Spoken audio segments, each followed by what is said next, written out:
অনেক সুন্দর একটা গাড়ি এই রুটে ঢুকছে। এটা হচ্ছে উত্তরবঙ্গের গাড়ি। উত্তরবঙ্গের গাড়ি এখন ঢাকার উদ্দেশ্যে রওনা দিতেছে।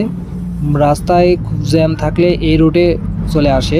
আর এটার পিছনে রয়েছে ঢাকা নাগরপুরের গাড়ি, যেটা ঢাকা নাগরপুরের গাড়ি, ঢাকা গাবতলী পর্যন্ত যায় এই রুটের গাড়িটা। আর এই সময় রুট ফাঁকা থাকতে গাড়ির স্পিডটা কীরকম দেখা যাচ্ছে, যে রুটে এত স্পিড গাড়ির, রুট ফাঁকা পেয়ে এই সময় গাড়ি খুবই কম আসে দুপুরের সময়, কারণ এই সময় যাত্রী খুবই কম থাকে। সকাল আর রাতে একটু যাত্রী বেশি থাকে। রোজা 15-20টা হলেই উত্তরবঙ্গের গাড়িগুলা এই রুটে সবচেয়ে বেশি দেখা মিলবে, কারণ টাঙ্গাইলের রুটটা জ্যামের থাকার কারণে এই রুটে সব চলে আসে। উত্তরবঙ্গের গাড়িগুলা অনেক শর্টকাটে এদিকে চলে যায়। আর দুপুরের সময় বড় গাড়ি খুবই কম দেখা মিলে।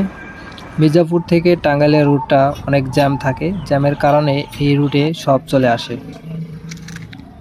এটা হচ্ছে পাকুটিয়ার সুন্দর একটা স্টেজ, জমিদার বাড়ি। এটা হচ্ছে সব বড় পুকুর, পাকুটিয়ার সবচেয়ে বড় একটা পুকুর হাই স্কুলের সামনে, এবং রুটের পাশ দিয়ে গেছে।